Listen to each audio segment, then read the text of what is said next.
কুৎসিত হাঁসের বাচ্চা।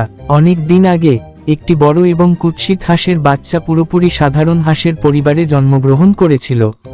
তিনি এতটাই আলাদা ছিলেন যে তার মা এমনকি টার্কি হতে পারে কিনা ভেবেছিলেন। যদিও সবাই তাকে বড় এবং আকর্ষণীয় মনে করেছিল, তার মা সবসময় তার আশ্চর্যজনক সাঁতারের ক্ষমতার প্রশংসা করতেন। পুকুরে তাদের প্রথম দর্শনে মা হাঁস তার হাঁসের বাচ্চাদের কিভাবে সাঁতার কাটতে হয় তা শেখানোর চেষ্টা করেছিল। অন্য হাঁসগুলো দ্রুত লক্ষ্য করল যে বড় হাঁসের বাচ্চাটা দেখতে কেমন অদ্ভুত, কিন্তু তার মা তার জন্য উঠে দাঁড়ালো। অন্যান্য প্রাণীরা তাকে তার অস্বাভাবিক সাদা পালকের জন্য জ্বালাতন করত, যখন অন্য সব হাঁসের বাচ্চা ছিল আরাধ্য এবং হলুদ। কুৎসিত হাঁসের বাচ্চা সেখান থেকে পালিয়ে অনেকক্ষণ ঘুরে বেড়ালো।